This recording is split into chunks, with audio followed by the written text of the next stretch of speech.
नमस्कार दोस्तों, welcome to civil circus. आप सभी का स्वागत है। आज हम chapter number 4 salient feature of constitution 7th edition, जो कि लेटेस्ट एडिशन है मार्केट में अभी लक्ष्मीकांत का, वो हम कवर करेंगे।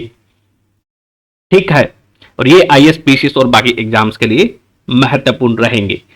सैलिएंट फीचर ऑफ कॉन्स्टिट्यूशन, इसमें इस चैप्टर में, पूरे चैप्टर में समरी बताई गई है कॉन्स्टिट्यूशन में या फिर लक्ष्मीकांत में जो भी दिया हुआ है उसकी। ठीक है, तो ये बहुत इंपॉर्टेंट चैप्टर है। 2-3 क्वेश्चन इसमें से आ जाते हैं। ठीक है, पीसीएस में 2-3 क्वेश्चन आपको पक्का मिलते हैं, यूपीएससी में 1 या 2 क्वेश्चन पक्का इस चैप्टर से आता है। ठीक है, तो ये बहुत इंपॉर्टेंट चैप्टर है। तो लेट अस स्टार्ट। बाकी 3 चैप्टर हम पहले कवर कर चुके हैं, चैनल पे प्लेलिस्ट है, उसमें सारे लेक्चर अवेलेबल हैं free of cost, you can watch. ठीक है, स्टार्ट करते हैं। पिछले लेक्चर में हमने पढ़ा कि on the basis of incorporation of provision, constitution को हम 2 भागों में डिवाइड कर सकते हैं, रिटन कॉन्स्टिट्यूशन और डॉक्यूमेंट्री कॉन्स्टिट्यूशन और कोडिफाइड कॉन्स्टिट्यूशन, यानी कि वो एक बुक की फॉर्म में लिख लिए गए हों features of constitution. Second is unwritten constitution, जो कि लिखा नहीं गया हो, फॉर एग्जाम्पल यूके का कॉन्स्टिट्यूशन है। Non documentary constitution, non codified constitution. तो ये हमने 2 प्रकार के कॉन्स्टिट्यूशन देखे पिछले लेक्चर में। ठीक है, तो रिटन कॉन्स्टिट्यूशन है in which the provisions are incorporated in form of a book और series of document and it is adopted by a body like constituent assembly. ठीक है, दूसरा अनरिटन कॉन्स्टिट्यूशन देखा हमने, जो कि जिसके प्रोविजन लिखे नहीं गए हैं।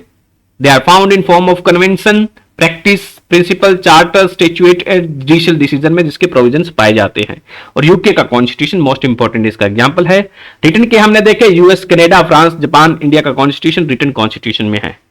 ठीक है, यूके, न्यूजीलैंड, आयरलैंड का जो कॉन्स्टिट्यूशन है वो अनरिटन कॉन्स्टिट्यूशन है। ठीक है, तो पहला जो इंपॉर्टेंट फीचर है सैलिएंट फीचर ऑफ कॉन्स्टिट्यूशन में, हमारे जो कॉन्स्टिट्यूशन का जो पहला इंपॉर्टेंट फीचर है वो क्या है? इट इज वर्ल्ड का सबसे लेंथीएस्ट रिटन कॉन्स्टिट्यूशन है। तो जो हमारा कॉन्स्टिट्यूशन है वो सबसे बड़ा वर्ल्ड का लिखा हुआ कॉन्स्टिट्यूशन है। ठीक है, तो ये इसका जो साइज है वो क्यों बड़ा हो गया? एक तो इसमें बहुत सारे फैक्टर्स का रोल रहा है। ठीक है, तो जैसे कि हमने देखा है कि हमारे देश के संविधान निर्माताओं ने 60 से ज्यादा कॉन्स्टिट्यूशन स्टडी किए और उनके जो बेस्ट प्रोविजंस थे वो हमारे कॉन्स्टिट्यूशन में लाए गए। और इसमें हमने हिस्टोरिकल इवोल्यूशन में देखा था कि धीरे धीरे हमारा जो कॉन्स्टिट्यूशन है ब्रिटेन के आने के बाद, ब्रिटिश लोगों के आने के बाद वो इवोल्व हुआ था। ठीक है, तो उसमें से भी बहुत सारे फीचर लिए गए हैं। गवर्नमेंट ऑफ इंडिया एक्ट 1935 से हमने क्या है, स्ट्रक्चरल पार्ट लिया है अपना, फिलोसफिकल पार्ट कहां से लिया है, वो प्रियम्बल वाला पार्ट है। तो ये सारी बातें हम आगे डिस्कस करते जाएंगे धीरे धीरे। तो ये सबसे बड़ा, जो इसका इतना बड़ा लेंथी कॉन्स्टिट्यूशन होने के कारण क्या रहे थे वो हम देखते हैं। तो उसमें जो पहला फैक्टर है वो है कि हमारा जो vast historical and cultural diversity. तो हमारा जो हमने देखा है कि जो कवर कर चुके हैं हम, जो कंपनीज का रूल है और जो क्राउन का रूल है, उसमें धीरे धीरे कॉन्स्टिट्यूशन इवॉल्व हुआ था, तो उसमें डिफरेंट फीचर्स हमने अडॉप्ट किए थे। ठीक है, और कल्चरल डाइवर्सिटी के कारण हमारी उसमें क्या है, इसका जो साइज ऑफ कॉन्स्टिट्यूशन है वो बड़ा हुआ है। दूसरा, सिंगल कॉन्स्टिट्यूशन है हमारा, तो हमारा सेंटर और स्टेट्स के लिए एक ही कॉन्स्टिट्यूशन है। एंड जबकि यूएसए में क्या है, सेंटर का अलग कॉन्स्टिट्यूशन है, स्टेट्स का अपना कॉन्स्टिट्यूशन होता है। ठीक है, तो हमारे देश में एक ही कॉन्स्टिट्यूशन है, सिंगल कॉन्स्टिट्यूशन होने के कारण भी इसका साइज बड़ा है। तीसरा जो इंपॉर्टेंट फैक्टर है, dominance of legal luminaries in constituent assembly. तो कॉन्स्टिट्यूएंट असेंबली में ज्यादातर क्या थे, वकील लोग थे, तो उनको मजा आ रहा था बनाने में। ठीक है, तो हम कह सकते हैं इसे। Then fourth is contains detailed administrative provisions. तो हमारे कॉन्स्टिट्यूशन में एडमिनिस्ट्रेटिव प्रोविजन भी क्या है, डिटेल में दिए गए हैं। पीछे के लेक्चर में हमने देखा था कि यूएस के कॉन्स्टिट्यूशन में केवल 7 ही आर्टिकल हैं, बाकी कॉन्स्टिट्यूशन में बहुत कम आर्टिकल है, वो हम पिछले लेक्चर में देख चुके हैं। तो भारत के कॉन्स्टिट्यूशन में 395 प्लस आर्टिकल थे उस समय और 22 पार्ट्स थे। ठीक है, तो इसके कारण क्या है, ये लेंथ कॉन्स्टिट्यूशन की वो इंक्रीज हो गया, लेंथी बन गया है। तो कंटेन्स द एडमिनिस्ट्रेटिव प्रोविजंस भी हैं। ठीक है, एंड कॉन्स्टिट्यूशनल बॉडी को इंक्लूड किया गया है। फिर आगे चल के क्या है, ये इसमें जो पंचायती राज इंस्टीट्यूशन हैं वो भी इंक्लूड किया गया है। ठीक है, तो originally in 1949 the constitution contained A preamble, तो कॉन्स्टिट्यूशन में 1949 में एक प्रियम्बल था, 395 आर्टिकल थे और कॉन्स्टिट्यूशन के जो आर्टिकल्स थे उनको 22 भागों में डिवाइड किया गया था और हर एक भाग का अलग अलग प्रोविजन है, वो हम आगे के लेक्चर में कवर करेंगे, ठीक है। और उस समय 8 शेड्यूल थे कॉन्स्टिट्यूशन में। आज के टाइम में कितने शेड्यूल है? 12 शेड्यूल है कॉन्स्टिट्यूशन में। उस समय ओरिजिनली 8 शेड्यूल, 395 आर्टिकल और 22 पार्ट्स थे, ठीक है। तो प्रेजेंटली इन 2019 में देखें, 2019 की बात करें जिस समय ये बुक लिखी गई थी, तब ये नया एडिशन आया था, 470 आर्टिकल्स थे, 25 भाग हो गए थे कॉन्स्टिट्यूशन के और 12 शेड्यूल थे, ठीक है। तो नेक्स्ट इज सेकंड जो इंपॉर्टेंट फीचर है हमारे कॉन्स्टिट्यूशन का, वो अलग अलग सोर्सेज से लिया गया है।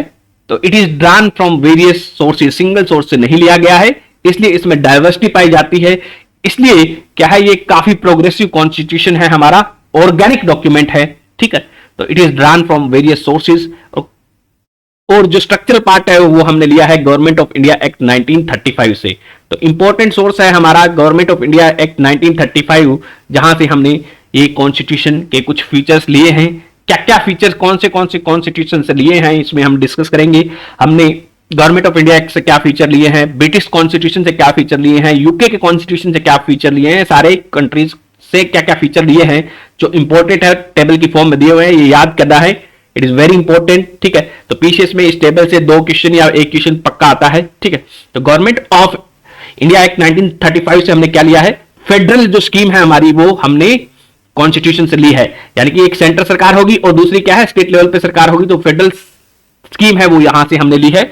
ऑफिस ऑफ गवर्नर, तो गवर्नर का ऑफिस है वो हमने क्या है, गवर्नमेंट ऑफ इंडिया एक्ट 1935 से दिया है।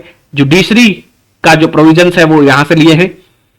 हमने देखा था कि गवर्नमेंट ऑफ इंडिया एक्ट 1935 में फेडरल पब्लिक सर्विस कमीशन बनाया गया था, ठीक है। तो यहां से पब्लिक सर्विस कमीशन का जो फीचर है यहां से लिया गया है। इमरजेंसी प्रोविजंस है वो यहां से लिए गए हैं और एडमिनिस्ट्रेटिव डिटेल्स है वो गवर्नमेंट ऑफ इंडिया एक्ट 1935 से ली गई है। तो जो कि स्ट्रक्चरल पार्ट है वो हमने यहां से लिया है गवर्नमेंट ऑफ इंडिया एक्ट 1935 से। तो ब्रिटेन और यूके के कॉन्स्टिट्यूशन से हमने क्या क्या लिया है, सेकंड है वो ब्रिटेन के कॉन्स्टिट्यूशन से हमने क्या लिया है। ब्रिटेन में क्या है, पार्लियामेंट्री गवर्नमेंट थी, ठीक है। तो वहां से हमने क्या है, parliamentary form of government adopt किया है, पार्लियामेंट्री गवर्नमेंट, ठीक है। यानी कि जो वेस्टमिनिस्टर मॉडल ऑफ गवर्नमेंट है वो हमने अडॉप्ट किया है। और हमने जो parliamentary model of government adopt किया है वो 2 लेवल पे अडॉप्ट किया है। सेंटर पे भी क्या है, पार्लियामेंट्री गवर्नमेंट है और स्टेट पे भी क्या है, दोनों लेवल पे क्या है, पार्लियामेंट्री फॉर्म ऑफ गवर्नमेंट है, ठीक है। यानी कि पार्लियामेंट्री फॉर्म ऑफ गवर्नमेंट क्या है, वहां पे एक क्या है, प्राइम मिनिस्टर है और प्राइम मिनिस्टर की अपनी एक काउंसिल ऑफ मिनिस्टर है, ठीक है।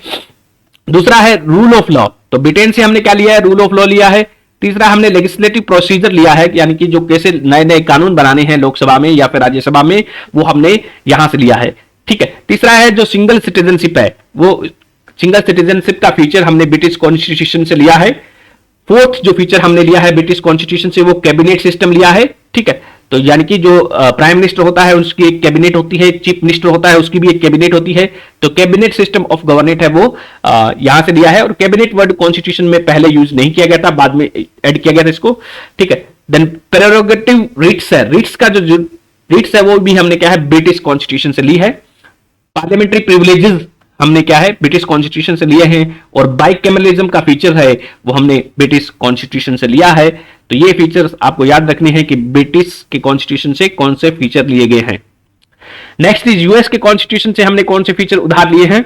यूएस के कॉन्स्टिट्यूशन से हमने फंडामेंटल राइट्स लिए हैं। तो यूएस का बिल ऑफ राइट्स है, वहां से हमने क्या है, हमारे कॉन्स्टिट्यूशन में पार्ट 3 में क्या है, पार्ट 3 इंक्लूड करता है फंडामेंटल राइट्स, ठीक है। तो वह यहां से लिए गए हैं यूएस के कॉन्स्टिट्यूशन से। उसके अलावा हमने इंडिपेंडेंस ऑफ जुडिशरी, जुडिशरी की जो इंडिपेंडेंस है वो इस फीचर ब्रिटेन यूएस के कॉन्स्टिट्यूशन से लिया है। कंसेप्ट ऑफ जुडिशियल रिव्यू हमने यहां से लिया है। इंपीचमेंट ऑफ प्रेसिडेंट, तो प्रेसिडेंट का इंपीचमेंट कैसे करना है उसका जो प्रोसीजर है वो हमने यूएस कॉन्स्टिट्यूशन से अडॉप्ट किया है। रिमूवल ऑफ सुप्रीम कोर्ट जजेस एंड हाई कोर्ट जजेस यहां से हमने लिया है। और पोस्ट ऑफ वाइस प्रेसिडेंट की जो पोस्ट है वो हमने यूएस के कॉन्स्टिट्यूशन से इंस्पायर होके अपने कॉन्स्टिट्यूशन में ऐड की है। तो यूएस के कॉन्स्टिट्यूशन से क्या क्या फीचर लिए गए हैं हमें याद रखना है। Fundamental right, independence of judiciary, judicial review, impeachment of president, removal of supreme court and high court जजेस and post of vice president, vice president की पोस्ट ली गई है। ठीक है, नेक्स्ट इज आयरिश कॉन्स्टिट्यूशन, तो यानी कि आयरलैंड के कॉन्स्टिट्यूशन से हमने कौन से फीचर लिए हैं, तो डीपीएसपी लिया है, directive principle of state policy. तो ये डायरेक्शन देते हैं स्टेट गवर्नमेंट को क्या करना है लोगों के वेलफेयर के लिए। तो directive principles of state policy है, वो बताया गया है इसमें कि स्टेट को क्या करना है, सरकार को क्या करना है। दूसरा, आयरिश कॉन्स्टिट्यूशन से हमने लिया है nomination of member to the Rajya Sabha. जैसे कि हम जानते हैं कि प्रेसिडेंट है वो 12 लोगों को राज्यसभा में नॉमिनेट करते हैं। कितने लोगों को? 12 को। ठीक है, तो nomination of member in Rajya Sabha यहां से लिया गया है ताकि जो डाइवर्स फील्ड के लोगों को इंक्लूड किया जा सके संविधान या फिर जो पार्लियामेंट में। Method of election of president, तो प्रेसिडेंट का मेथड ऑफ इलेक्शन है वो भी हमने क्या है, आयरिश कॉन्स्टिट्यूशन से लिया है। तो हमने आयरिश कॉन्स्टिट्यूशन से क्या क्या लिया है, डीपीएसपी लिए हैं, nomination of members to Rajya Sabha and method of election of president. Next is Canadian constitution से हमने क्या लिया है, कनाडा के कॉन्स्टिट्यूशन से हमने क्या लिया है, पहला है जो फेडरेशन विद स्ट्रॉन्ग सेंटर। तो फेडरेशन विद स्ट्रॉन्ग सेंटर का कंसेप्ट है वो हमने कनाडा के कॉन्स्टिट्यूशन से लिया है, यानी कि सेंटर सरकार ज्यादा ताकतवर है स्टेट सरकार से, as we are union of states. ठीक है, second is vesting of residuary power, तो रेजिड्यूरी पावर इन सेंटर। ठीक है, तो तीन लिस्ट है। ठीक है, लिस्ट स्टेट लिस्ट है, यूनियन लिस्ट है और कंकरेंट लिस्ट है। उसके अलावा जो भी पावर बच जाती है उसको रेजिड्यूरी पावर बोलते हैं। ठीक है, तो वो रेजिड्यूरी पावर है वो सेंटर सरकार को दी गई है। और ब्रिटिश के टाइम पे हमने जाना है कि वो पावर है गवर्नर जनरल के पास या फिर वॉइस रॉय के पास लाई करती थी, जो रेजिड्यूरी पावर थी ब्रिटिश टाइम में। तो अभी हमारे कॉन्स्टिट्यूशन में वो किसको दी गई है, सेंटर सरकार को दी गई है। और उस पर जो लेजिस्लेटिव पावर है वो पार्लियामेंट के पास रहेगी। और कैनेडियन कॉन्स्टिट्यूशन से हमने क्या लिया है, appointment of state governor by the centre. तो राज्य सरकार में जो गवर्नर होता है वो सेंटर सरकार अपॉइंट करती है। ठीक है, यह भी हमने कहां से लिया है, कनाडा के कॉन्स्टिट्यूशन से लिया है। और एडवाइजरी जुरिस्डिक्शन है, आर्टिकल 142 के अंदर प्रेसिडेंट सुप्रीम कोर्ट से एडवाइस मांग सकते हैं। ठीक है, तो एडवाइजरी जुरिस्डिक्शन है सुप्रीम कोर्ट का, वो हमने क्या है कनाडा के कॉन्स्टिट्यूशन से अडॉप्ट किया है। तो कैनेडियन कॉन्स्टिट्यूशन से, कैनेडियन कॉन्स्टिट्यूशन से हमने कौन कौन से फीचर बोरो किए हैं, federation with strong centre, residuary power with centre and appointment of the state governor, then advisory jurisdiction of supreme court. Next is Australian constitution से हमने कौन से फीचर बोरो किए हैं, तो कंकरेंट लिस्ट का जो फीचर है, कंकरेंट लिस्ट यानी कि सेंटर एक लिस्ट है, यूनियन लिस्ट है, दूसरी क्या है, स्टेट लिस्ट है और तीसरी कंकरेंट लिस्ट है। तो कंकरेंट लिस्ट का जो है हमने लिया है ऑस्ट्रेलिया के कॉन्स्टिट्यूशन से लिया है। रेजिड्यूरी पावर है वो हमने ली है कनाडा के कॉन्स्टिट्यूशन से। ठीक है, next is freedom of trade, commerce and intercourse, यानी कि हम भारत में कहीं पे भी ट्रेड कर सकते हैं। हरियाणा से लेके तमिलनाडु हम ट्रेड कर सकते हैं और गुजरात से लेके असम तक हम क्या है, ट्रेड कर सकते हैं कहीं पे भी किसी भी पार्ट में। जो फ्रीडम ऑफ ट्रेड है वो फीचर हमने बोरो किया है ऑस्ट्रेलिया के कॉन्स्टिट्यूशन से।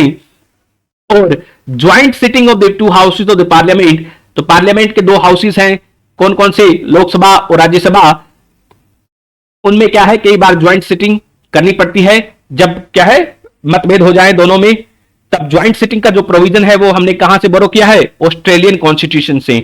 अभी के लिए आपको याद रखना है कि कौन सा फीचर कहां से बोरो किया है। ठीक है, next is Weimar constitution of Germany, वहां से हमने क्या बोरो किया है, वेमार कॉन्स्टिट्यूशन ऑफ जर्मनी से। Suspension of fundamental rights during emergency, यानी कि जो इमरजेंसी के दौरान क्या है, फंडामेंटल राइट है, आर्टिकल 19 और 21 को छोड़ के बाकी के जो फंडामेंटल राइट है हमारे वो ऑटोमेटिकली सस्पेंड हो जाते हैं इमरजेंसी के दौरान। तो ये फीचर हमने बोरो किया है वेमार कॉन्स्टिट्यूशन ऑफ जर्मनी से। नेक्स्ट इज सोवियत यूनियन से, सोवियत के कॉन्स्टिट्यूशन से। उस टाइम जो यूएसएसआर होता था जिसका 1991 में 1991 में डिसइंटीग्रेशन के बाद में रशिया बना, तो वहां के कॉन्स्टिट्यूशन से हमने क्या लिया है, फंडामेंटल ड्यूटीज का जो कंसेप्ट है वो हमने सोवियत कॉन्स्टिट्यूशन से लिया है। और आइडियल ऑफ जस्टिस, तो जस्टिस का जो कंसेप्ट है, जैसे कि जस्टिस में हमने socio economic and political justice होता है वो इंक्लूड किया गया है प्रीएम्बल में। तो प्रियम्बल हम अगले चैप्टर में कवर करेंगे। तो यूएस के अभी अब याद रखिए कि यूएसएसआर के कॉन्स्टिट्यूशन से यानी कि सोवियत कॉन्स्टिट्यूशन से या फिर रशिया के कॉन्स्टिट्यूशन से हमने क्या क्या बोरो किया है, तो वो है fundamental duty, idea of justice, ठीक है, socio economic and political justice. Next is France के कॉन्स्टिट्यूशन से हमने क्या क्या बोरो किया है। फ्रांस के कॉन्स्टिट्यूशन से हमने जो रिपब्लिक का कंसेप्ट है वो बोरो किया है, यानी कि जो भारत सरकार में भारत सरकार का सबसे जो नंबर 1 का आदमी है वो कौन है, प्रेसिडेंट है, ठीक है, और प्रेसिडेंट को लोगों के द्वारा चुना नहीं जाता है, जबकि इसका इनडायरेक्ट इलेक्शन होता है, ठीक है, एमपी और एमएलए प्रेसिडेंट को चुनते हैं। तो रिपब्लिक का जो कंसेप्ट है उसके बारे में भी हम पढ़ेंगे, ठीक है। तो ये हमने फ्रेंड्स फ्रांस के कॉन्स्टिट्यूशन से बोरो किया है। Idea of liberty, equality and fraternity जो हमने बोरो किया है फ्रेंच रिवॉल्यूशन के जो आइडिया थे लिबर्टी, इक्वालिटी एंड फ्रेटर्निटी का, वो भी हमने क्या है फ्रेंच कॉन्स्टिट्यूशन से बोरो किया है। साउथ अफ्रीका के कॉन्स्टिट्यूशन से हमने क्या बोरो किया है, procedure for amendment of constitution. तो कॉन्स्टिट्यूशन को कैसे अमेंड करना है, उसमें कैसे परिवर्तन करना है, तो उसका जो प्रोसीजर है वो हमने साउथ अफ्रीका के कॉन्स्टिट्यूशन से बोरो किया है। और जो राज्यसभा के मेंबर्स हैं उनका कैसे इलेक्शन होना चाहिए, उसका भी मेथड क्या है, हमने साउथ अफ्रीका के कॉन्स्टिट्यूशन से क्या है बोरो किया है। जापान के कॉन्स्टिट्यूशन से एक इंपॉर्टेंट चीज हमने बोरो की है, उसका नाम है प्रोसीजर एस्टेब्लिश्ड बाय लॉ। दो चीजें होती हैं, एक rule of law, second is procedure established by the law. तो जापान के कॉन्स्टिट्यूशन से हमने बोरो किया है प्रोसीजर एस्टेब्लिश्ड बाय लॉ, ठीक है। परंतु हालांकि अभी भारत में रूल ऑफ लॉ भी फॉलो करता है और प्रोसीजर एस्टेब्लिश्ड बाय लॉ भी फॉलो किया जाता है, ठीक है। नेक्स्ट हमने क्या पढ़ा अभी तक, दो इंपॉर्टेंट फीचर कवर कर लिए। कि पहला जो इंपॉर्टेंट फीचर हमने देखा कि हमारा जो कॉन्स्टिट्यूशन है वर्ल्ड का सबसे लेंथीएस्ट कॉन्स्टिट्यूशन है। दूसरा हमने देखा कि सोर्सेज ऑफ कॉन्स्टिट्यूशन है वो बहुत सारे हैं, बहुत सारी जगह से हमने क्या है कॉन्स्टिट्यूशन को बोरो किया है। तीसरा जो है हम आगे पढ़ेंगे इसके बाद में, ऑन द बेसिस ऑफ, पिछले लेक्चर में हमने पढ़ा था कि मेथड ऑफ अमेंडमेंट के आधार पे लॉर्ड जेम्स ब्राइस ने कॉन्स्टिट्यूशन को दो भागों में डिवाइड किया, रिजिड कॉन्स्टिट्यूशन और फ्लेक्सिबल कॉन्स्टिट्यूशन, ठीक है। तो रिजिड कॉन्स्टिट्यूशन को हमने देखा कि इन इलास्टिक कॉन्स्टिट्यूशन भी कहा जाता है, और दूसरा था फ्लेक्सिबल कॉन्स्टिट्यूशन और इलास्टिक कॉन्स्टिट्यूशन। तो रिजिड कॉन्स्टिट्यूशन को हमने कहा कि वो कॉन्स्टिट्यूशन जिसके जो पार्ट्स हैं या आर्टिकल्स हैं जिसको हम ऑर्डिनरी लॉ के द्वारा अमेंड नहीं कर सकते, उसको हमने रिजिड कॉन्स्टिट्यूशन बोला, इन इलास्टिक कॉन्स्टिट्यूशन बोला। तो इसके लिए क्या है, रिजिड कॉन्स्टिट्यूशन के लिए स्पेशल प्रोसीजर चाहिए होता है, अमेंडमेंट के लिए स्पेशल बिल पास करना पड़ता है जिसको बोलते हैं कॉन्स्टिट्यूशन अमेंडमेंट बिल, ठीक है। तो रिजिड कॉन्स्टिट्यूशन के केस में क्या होता है, कॉन्स्टिट्यूशन बिल है वो बराबर नहीं होता है, ऑर्डिनरी लॉ के बराबर नहीं होता है। दूसरा हमने जाना फ्लेक्सिबल कॉन्स्टिट्यूशन, वहां पे क्या होता है कि जो कॉन्स्टिट्यूशनल लॉ होता है ऑर्डिनरी लॉ के बराबर होता है, यानी कि कोई भी लॉ है वो पास किया जाता है तो उसको मान लिया जाता है कि वो कॉन्स्टिट्यूशन का चेंज कर रहा है, उसको कॉन्स्टिट्यूशनल अमेंडमेंट लॉ मान लिया जाता है। तो can be amended, flexible constitution हमने जाना कि उसको अमेंड कर सकते हैं as same manner as a ordinary law and no special procedure is required for its amendment. और यहां पे constitutional law is equal to ordinary law के बराबर होता है, ठीक है। तो तीसरा इंपॉर्टेंट फीचर यहां से निकल के आता है कि हमारा जो कॉन्स्टिट्यूशन है which is blend of rigidity and flexibility. तो हमारे कॉन्स्टिट्यूशन में क्या है, वो रिजिड भी है और फ्लेक्सिबल भी है, दोनों एक साथ है, ठीक है। दोनों हमारे कॉन्स्टिट्यूशन में एक साथ है, इन दोनों का सिंथेसिस है वो हमारे कॉन्स्टिट्यूशन में देखने को मिलता है, ठीक है। इमरजेंसी के दौरान हमारा जो कॉन्स्टिट्यूशन है वो फेडरल से क्या है यूनिटरी भी हो जाता है, ठीक है। तो आर्टिकल 368 है, it provide for two type of amendment. तो 368वें नंबर आर्टिकल के अंदर कॉन्स्टिट्यूशन के अंदर बताया गया है कि संविधान को हम कैसे अमेंड कर सकते हैं। उसमें दो प्रकार के अमेंडमेंट का जिक्र किया जाता है।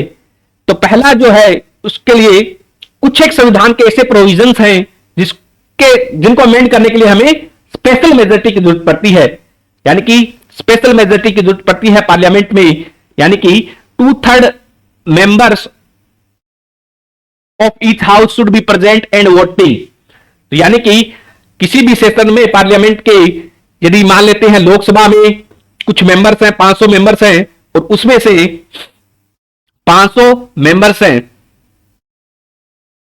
स्पेशल मेजोरिटी में क्या होना चाहिए, इन 500 में से 2/3 मेंबर्स, इन 500 में से नहीं, 500 में से मान लेते हैं 400 मेंबर्स किसी दिन सेशन में प्रेजेंट है, ठीक है। तो इन 400 मेंबर्स का 2/3 मेंबर क्या है, वो स्पेशल मेजोरिटी होगा, और उसके अलावा majority of half of the total membership, और ये क्या है, वो 250 से ज्यादा होना चाहिए।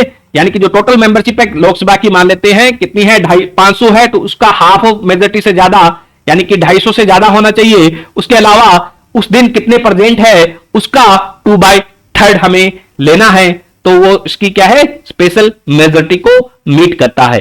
तो ऐसे प्रोविजन है संविधान में जिनके लिए, कुछ के लिए स्पेशल मेजोरिटी की जरूरत पड़ती है। फॉर एग्जांपल फेडरल फीचर्स हैं जिनके लिए हमें 2/3 मेजोरिटी की जरूरत पड़ती है अमेंड करने के लिए। कुछ एक ऐसे प्रोविजंस हैं, some other provision can be amended by special majority of the parliament with the ratification of the states. कुछ एक प्रोविजंस के लिए हमें क्या है, यदि कोई फेडरल प्रोविजन चेंज करता है तो उसके लिए हमें स्टेट्स का भी क्या है, हाफ ऑफ द स्टेट्स का क्या है, वहां पे रेटिफिकेशन चाहिए होगा। यानी कि पार्लियामेंट से पास कराने के अलावा भी क्या है, आधे स्टेट्स उसको पास करना चाहिए, तब वो जाके कॉन्स्टिट्यूशन में अमेंडमेंट होता है। और ऐसे फीचर्स हैं वो जिनमें जो स्टेट्स के लिए इंपॉर्टेंट है। फॉर एग्जांपल हम देख सकते हैं कि जुडिशरी से रिलेटेड कोई प्रोविजंस है, और बहुत सारे प्रोविजंस हैं, आगे हम डिस्कस करेंगे मेजोरिटी के बारे में भी। चौथा इंपॉर्टेंट फीचर क्या है, हमारा जो कॉन्स्टिट्यूशन है उसमें फेडरल सिस्टम है, यानी कि यूनियन गवर्नमेंट है, एक स्टेट गवर्नमेंट है, ठीक है। 2 level of government is there with unitary bias. Unitary bias यानी कि वो क्या है, फेडरल सिस्टम में क्या है, यूनिटरी बायस है, यानी कि सेंटर सरकार है, यानी कि यूनियन गवर्नमेंट है वो ज्यादा ताकतवर है एज कंपेयर टू स्टेट। तो federal feature of Indian constitution ये याद रखने हैं हमें, ठीक है। तो फेडरल फीचर कौन कौन से हैं हमारे कॉन्स्टिट्यूशन के, ये याद रखना है, ठीक है। तो ये लिस्ट बहुत इंपॉर्टेंट है। तो रिटन कॉन्स्टिट्यूशन, तो पहला है रिटन कॉन्स्टिट्यूशन है, federal features of Indian constitution, written constitution. दूसरा है dual government polity, dual government polity यानी कि सेंटर सरकार होगी और एक स्टेट सरकार होगी। तीसरा है इंडिपेंडेंट जुडिशरी। चौथा है बाइकैमरलिज्म। पांचवा है डिवीजन ऑफ पावर। छठा है सुपरमेसी ऑफ द कॉन्स्टिट्यूशन। तो 6 इंपॉर्टेंट फीचर हमने देखे किसके, फेडरल फीचर ऑफ कॉन्स्टिट्यूशन, ठीक है। Written constitution, dual polity, independent judiciary, bicameral legislation, division of power and supremacy of constitution. ये 6 फीचर आपको याद होने चाहिए नींद में भी कोई पूछे तो भी, ठीक है। उसके अलावा यूनिटरी फीचर्स कौन कौन से हैं ये भी याद होने चाहिए। और यूनिटरी फीचर यानी कि जो सेंटर सरकार को ज्यादा ताकतवर बनाते हैं ऐसे फीचर्स हैं, स्ट्रॉन्ग सेंटर स्ट्रॉन्ग सेंटर है, नॉन डिस्ट्रक्टिबल स्टेट्स ये नहीं है, ठीक है। स्टेट्स आर डिस्ट्रक्टिबल, ठीक है, states are destructible in Indian constitution. Single constitution है हमारा, फ्लेक्सिबल कॉन्स्टिट्यूशन है, no equality in representing states, तो स्टेट्स की कोई इक्वालिटी नहीं है, ठीक है। तो कुछ एक स्टेट्स के अलग अलग नंबर ऑफ एमपीज हैं, ठीक है।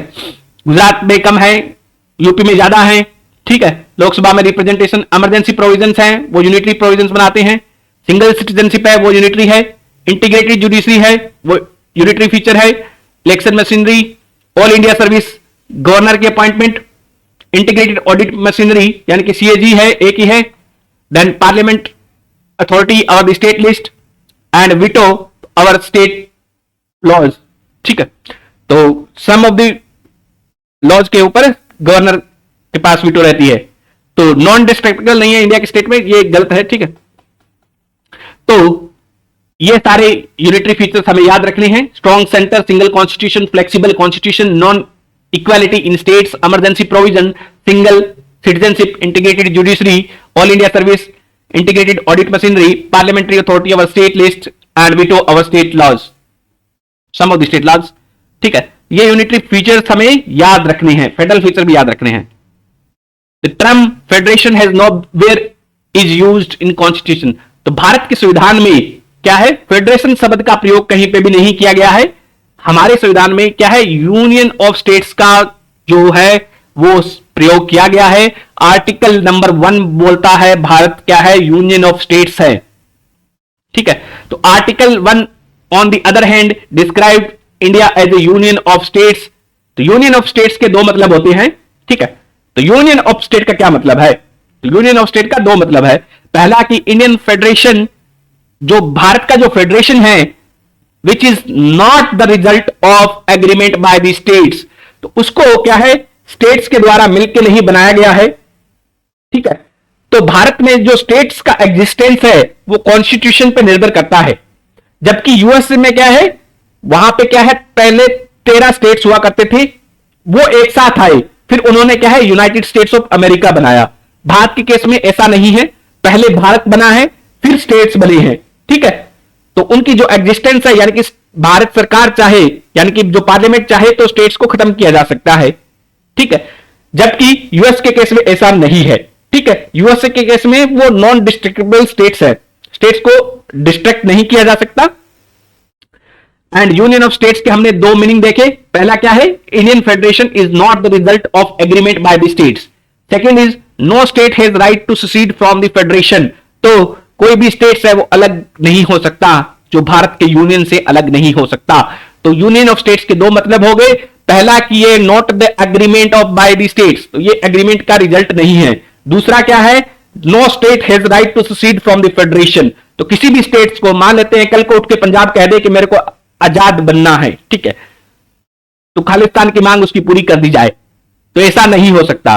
ठीक है, मणिपुर कह दे कि उसको क्या है, आजाद मणिपुर चाहिए, ग्रेटर नागालैंड की जो मांग है वो भी पूरी नहीं की जा सकती। ठीक है, तो इंडियन फेडरेशन है वो, उसमें से स्टेट्स बाहर नहीं जा सकते परंतु अंदर आ सकते हैं। ठीक है, यदि हमको टेरिटरी एक्वायर कर ले तो हम इसको अडॉप्ट कर सकते हैं। ठीक है, तो सिक्किम को एड किया गया था बाद में। Next is federation in form. हमारा जो कॉन्स्टिट्यूशन है वो फेडरल है फॉर्म में, बट यूनिटरी इन स्पिरिट, यानी कि उसके जो स्पिरिट में है उसका वो क्या है, यूनिटरी है, और फॉर्म आपको बाहर से दिखाई देगा कि वो फेडरल है। ठीक है, तो इंडियन कॉन्स्टिट्यूशन को अलग अलग कॉन्स्टिट्यूशनल एक्सपर्ट ने अलग अलग नाम दिए हैं। तो क्वासी फेडरल बोला गया है इसको, किसके द्वारा, केसी वीरे ने इंडियन कॉन्स्टिट्यूशन को क्या बोला है, क्वासी फेडरल कॉन्स्टिट्यूशन बोला है। दूसरा है बार्गेनिंग फेडरलिज्म बोला है भारत के फेडरलिज्म को, बाय मोरिस जॉनसन के द्वारा। तो याद रखना है कि क्वासी फेडरल किसके द्वारा बोला गया है, केसी वीरे के द्वारा। बार्गेनिंग फेडरलिज्म किसके द्वारा बोला गया है, मोरिस जॉन्स के द्वारा।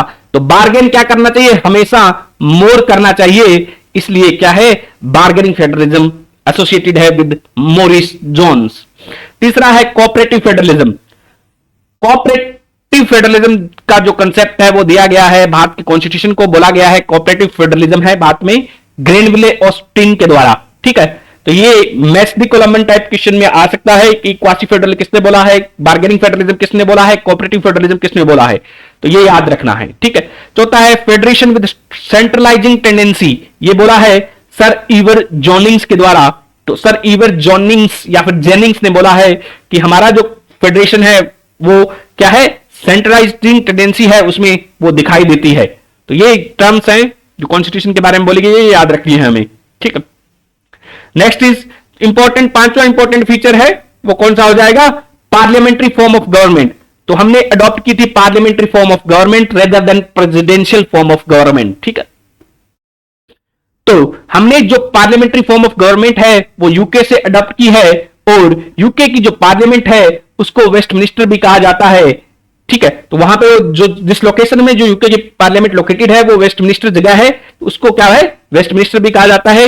इसलिए यूके का जो मॉडल है उसको वेस्टमिनिस्टर मॉडल ऑफ गवर्नमेंट भी कहते हैं।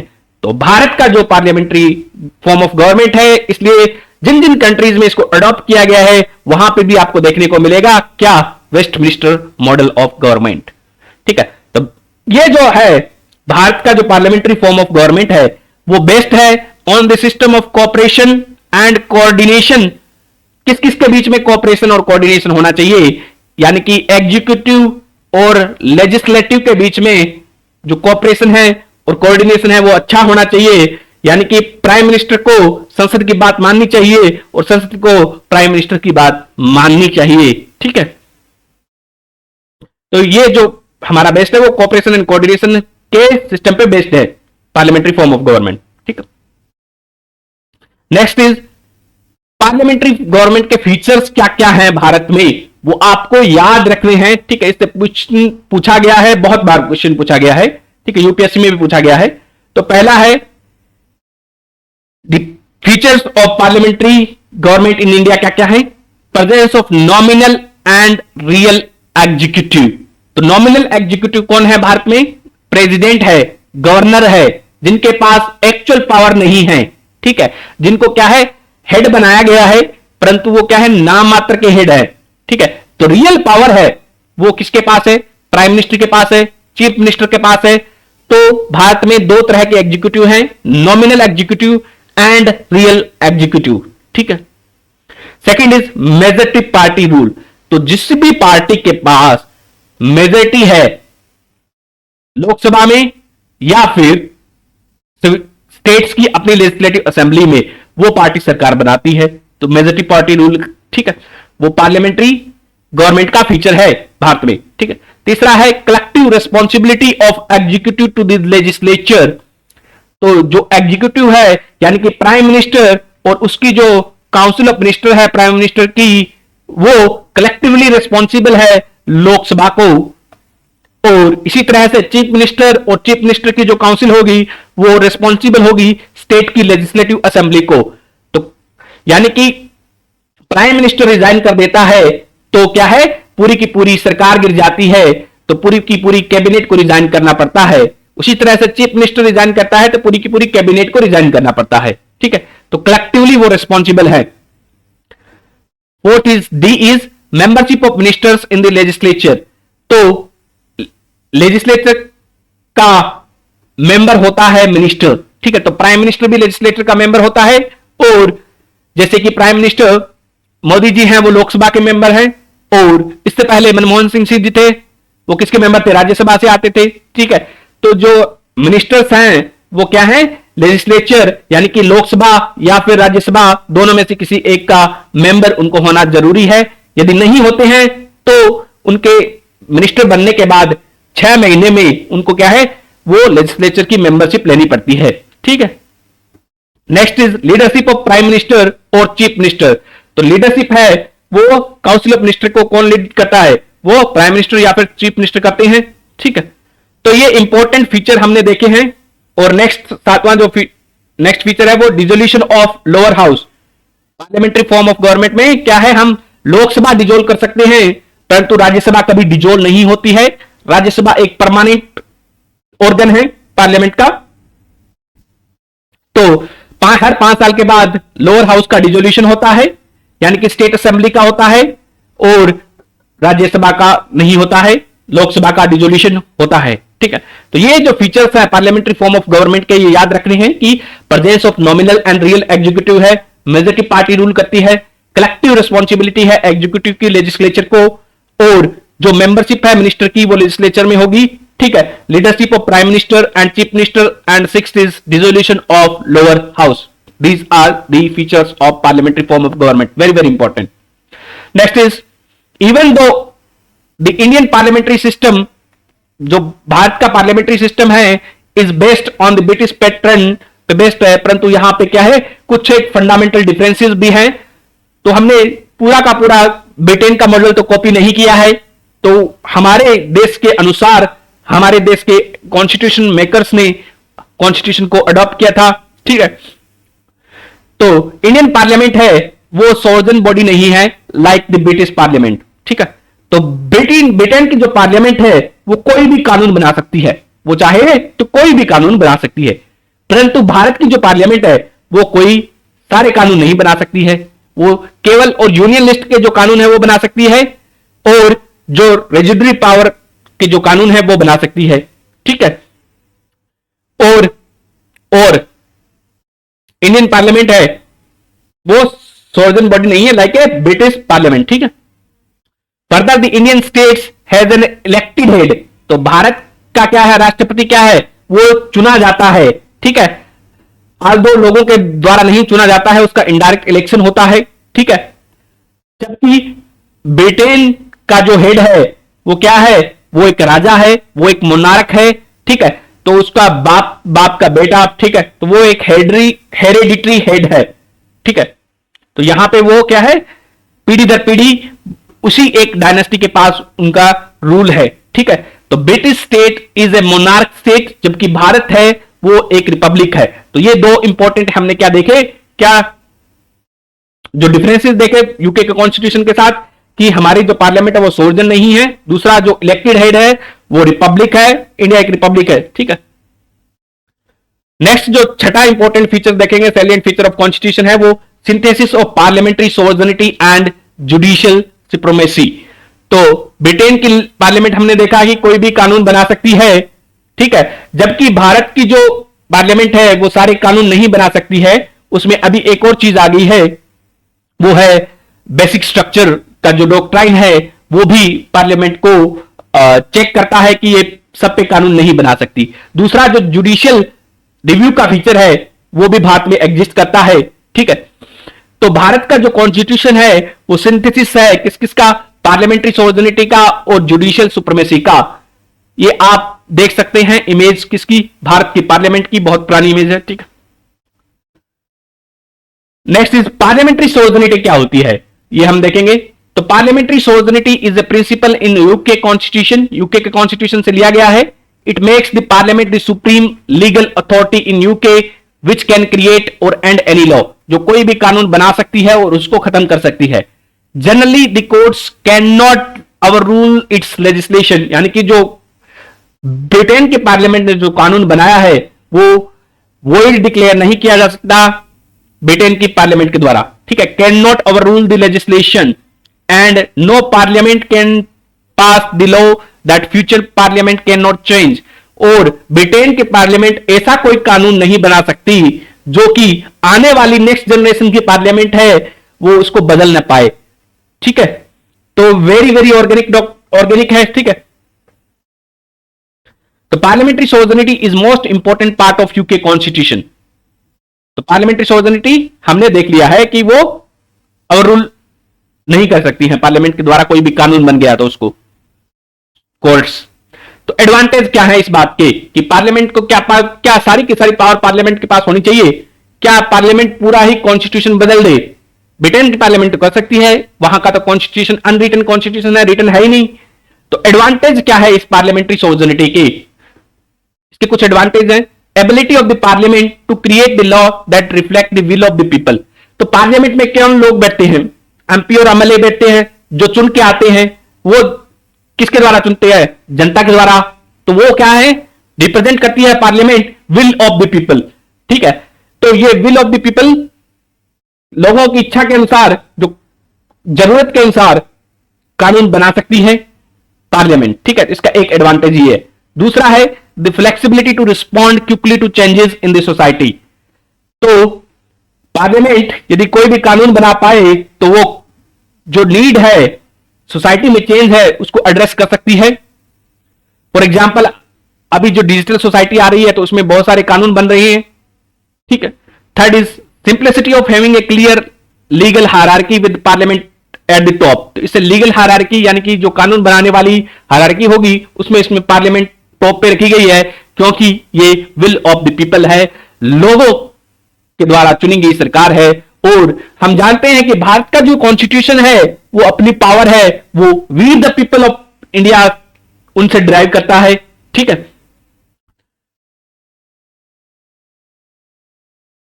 नेक्स्ट डिसएडवांटेज क्या क्या हो जाएंगे पार्लियामेंट्री सोवर्निटी के? फिर फायदे होने के साथ साथ क्या है, नुकसान भी है कुछ।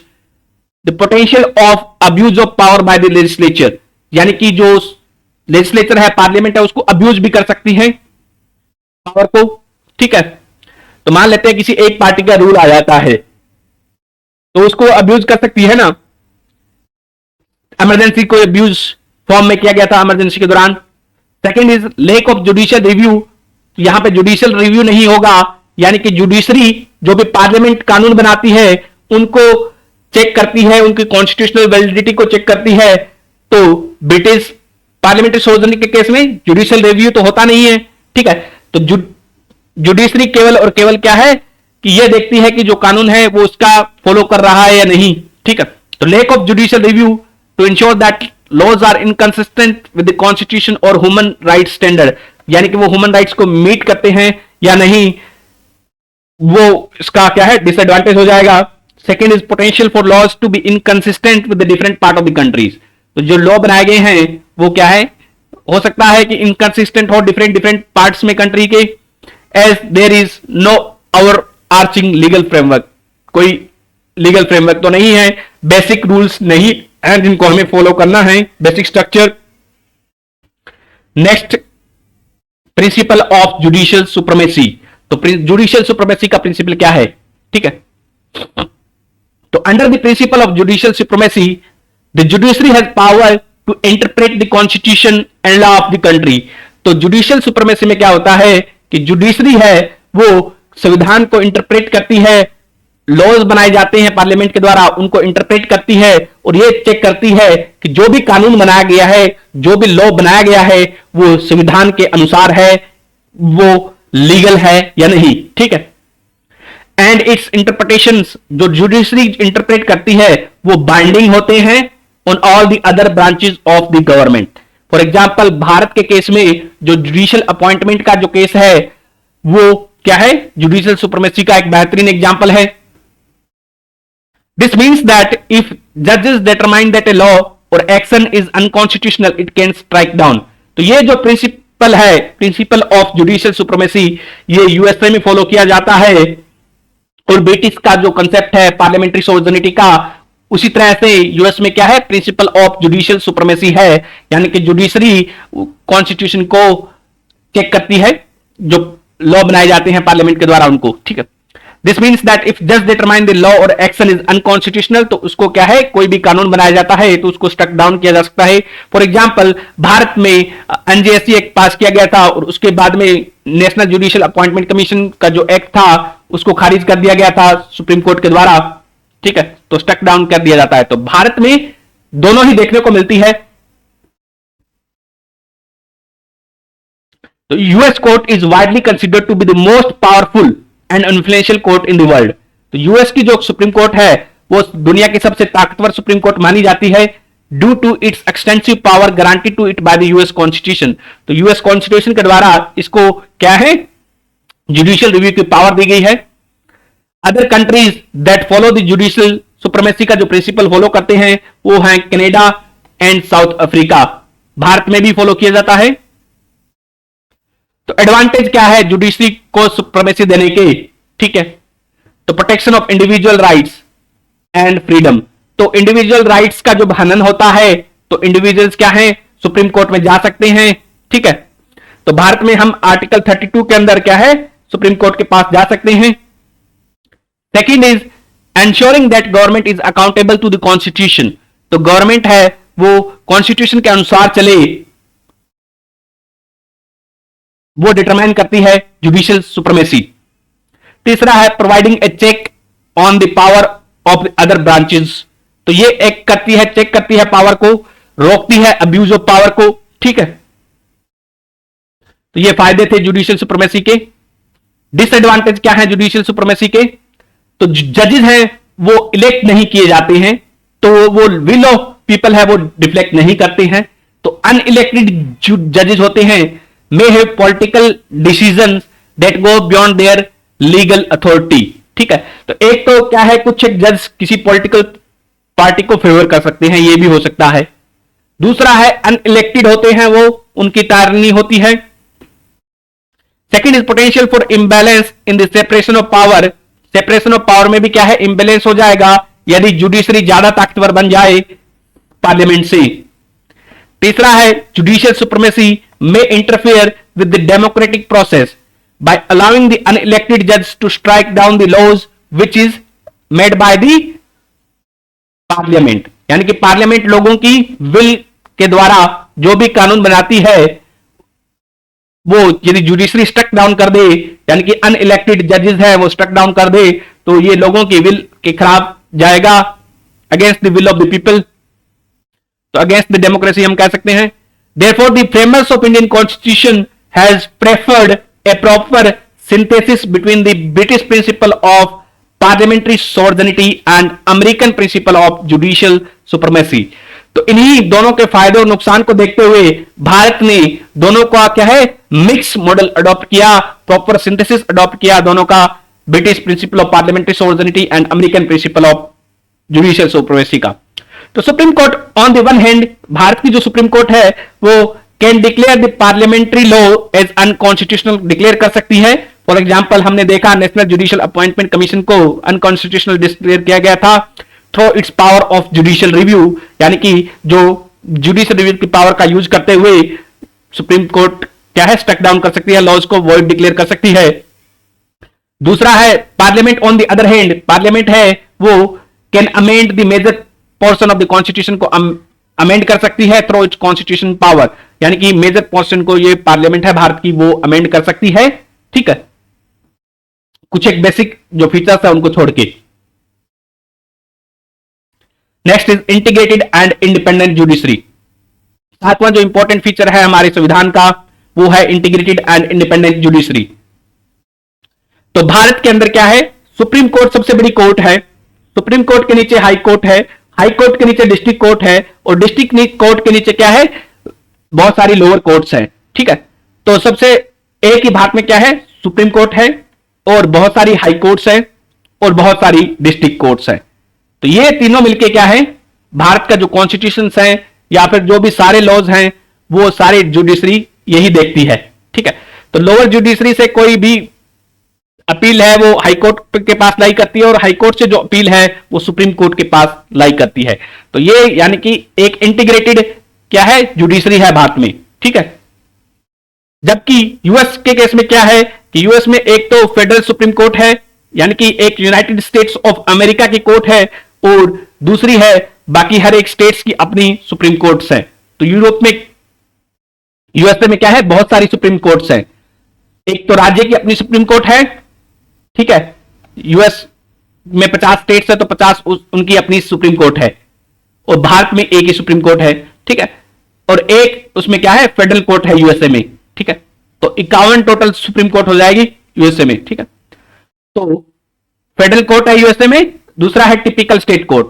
ठीक है, तो फेडरल जो कोर्ट है उसमें भी क्या है एक मैजिस्ट्रेट जज बैठते हैं, फिर डिस्ट्रिक्ट जज है, फिर सर्किट कोर्ट ऑफ अपील है, फिर वहां से क्या है supreme court of United states है।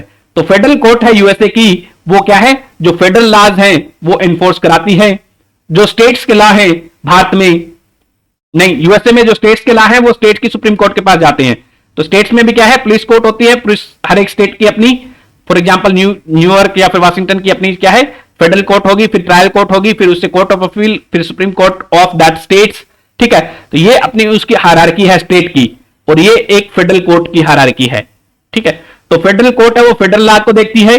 ठीक है, जो यूनाइटेड स्टेट्स ऑफ अमेरिका जो लॉ बनाता है कानून बनाता है उसको इन्फोर्स करने की जिम्मेदारी है वो फेडरल कोर्ट की है, और यूएस का कोई भी state for example Washington state कोई कानून बनाता है तो उसको इन्फोर्स कराने की जिम्मेदारी है वो वाशिंगटन स्टेट की कोर्ट की होगी। जबकि भारत में क्या है, भारत में सेंट्रल सरकार भारत सरकार कोई कानून बनाती है तो उसको इन्फोर्स करने की जिम्मेदारी यदि दी जाती है, उससे कोई अपील लाई करती है तो वो सुप्रीम कोर्ट हाई कोर्ट किसी भी कोर्ट में जा सकती है, और कोई भी राज्य कानून बनाता है तो उसके खिलाफ भी क्या है किसी भी कोर्ट में जाया जा सकता है। तो भारत में एक इंटीग्रेटेड कोर्ट है, एक ही कोर्ट सारा काम करती है, दोनों का राज्य सरकार का और स्टेट के जो कानून है सब देखती है। ठीक है, उनका जुडिशियल रिव्यू। नेक्स्ट देखते हैं, तो सुप्रीम कोर्ट भारत में क्या है एक फेडरल कोर्ट है, यानी कि सेंटर के भी कानून देखती है और स्टेट के भी कानून देखती है। तो सुप्रीम कोर्ट है भारत की हाईएस्ट कोर्ट ऑफ अपील है। ठीक है, तो इससे कोई ऊपर अपील नहीं लाई करती है, हाई कोर्ट से अपील लाई करती है सुप्रीम कोर्ट में। और सुप्रीम कोर्ट है, supreme court is guarantor of fundamental rights of citizen. तो ये क्वेश्चन आ चुका है। ठीक है, तो who is the guarantor of fundamental rights of citizen, supreme court है भारत में। Next is guardian of constitution कौन है, वो भी क्या है सुप्रीम कोर्ट है। तो ये क्वेश्चन आया था 2015 या 16 के प्री में आया हुआ है, गार्जियन ऑफ कॉन्स्टिट्यूशन। तो who is guardian of Indian constitution, supreme court है भारत की, वो भारत की कॉन्स्टिट्यूशन की गार्डियन है। Next is the constitution has made various provision to ensure independence of judiciary. तो जुडिशरी की जो इंडिपेंडेंस है वो कैसे इंश्योर की गई है जुडिशियल इंडिपेंडेंस के लिए, उसने बहुत सारे प्रोविजन दिए हैं कॉन्स्टिट्यूशन में। फॉर एग्जाम्पल जो पहला जो प्रोविजन है सिक्योरिटी ऑफ टेन्योर ऑफ जजेस। तो जो सुप्रीम कोर्ट के जज हैं या हाई कोर्ट के जज हैं, सुप्रीम कोर्ट के जज हैं वो 65 साल तक रहेंगे एक बार अपॉइंट होने तक, 65 ईयर ऑफ एज तक, एंड जो हाई कोर्ट के जज है वो 62 ईयर तक काम कर सकते हैं। तो उनको क्या है, सिक्योरिटी ऑफ टेन्योर दिया गया है। उनको हटाने का जो है वो दोनों हाउस से, संसद के द्वारा ही उनको हटाया जा सकता है रिजोल्यूशन पास करके, ठीक है। तो इससे क्या है, सिक्योरिटी ऑफ टेन्योर दिया गया है, जिसके कारण क्या है, वो उनकी जो इंडिपेंडेंस है वो इंश्योर की गई है। फिक्स सर्विस ऑफ कंडीशन है उनकी, यानी कि जो सर्विस कंडीशन है उनको बदला नहीं जा सकता है जजेस की। Third is all the expenses of supreme court, supreme court के जो भी एक्सपेंसेस हैं they are charge on the consolidated fund of India. तो कंसोलिडेटेड फंड ऑफ इंडिया क्या है, एक बहुत बड़ा बटुआ है भारत सरकार का, उसमें से क्या है, बहुत सारे पैसे हैं और उसमें से सुप्रीम कोर्ट का खर्चा निकलता रहता है, ठीक है। तो कंसोलिडेटेड फंड ऑफ इंडिया के बारे में हम आगे पढ़ेंगे, ठीक है। Fourth is provision on discussion on conduct of जजेस इन द लेजिस्लेचर। तो पार्लियामेंट है, उसमें इन जनरल कोई जज का कंडक्ट को डिस्कस नहीं किया जा सकता, वो कैसे कंडक्ट कर रहा है जज, ठीक है। परंतु उनके रिमूवल के दौरान यदि किसी जज का रिमूवल का मोशन है तब उनका कंडक्ट डिस्कस किया जा सकता है, ठीक है। तो जनरली इंडिपेंडेंस के लिए in general there is a provision on discussion on the conduct of जजेस इन द लेजिस्लेचर, ठीक है, to ensure the independence. Ban on practice after retirement, तो जजेस है, सुप्रीम कोर्ट के जजेस हैं वो प्रैक्टिस नहीं कर सकते हैं, ठीक है। हाई कोर्ट के जज हैं वो सुप्रीम कोर्ट में प्रैक्टिस कर सकते हैं, परंतु सुप्रीम कोर्ट के जज प्रैक्टिस नहीं कर सकते। तो power to punish for its contempt, तो सुप्रीम कोर्ट के पास पावर है कंटेम्प्ट की, हाई कोर्ट के पास अपने पावर है कंटेम्प्ट की। सुप्रीम कोर्ट अपने कंटेम्प्ट के लिए और किसी भी कोर्ट के कंटेम्प्ट के लिए पनिश कर सकती है। तो power to punish for its contempt vested in supreme court, supreme court को दी गई है। And separation of judiciary from executive, तो जुडिशरी को एग्जीक्यूटिव से अलग किया गया है, तो जुडिशरी का, ताकि उसमें इंटरफेरेंस नहीं हो, ठीक है। तो ये सारे जो प्रोविजंस हैं वो जुडिशरी की इंडिपेंडेंस को इंश्योर करते हैं भारत में, तो ये याद रखने हैं, पहली सी बात है, ठीक है। तो सिक्योरिटी ऑफ टेन्योर दी गई है, फिक्स सर्विस ऑफ कंडीशंस हैं, सारे के सारे इनके जो एक्सपेंसेस है वो कंसोलिडेटेड फंड ऑफ इंडिया में चार्ज है, चार्ज, ठीक है। Then there is a provision on discussion of, उनका कंडक्ट डिस्कस नहीं किया जा सकता, बेन है प्रैक्टिस के बाद में, कंटेम्प्ट की पावर दी गई है सुप्रीम कोर्ट को, and separation of judiciary from executive से अलग किया गया है। नेक्स्ट है, बाकी हम अगले वीडियो में करेंगे। धन्यवाद।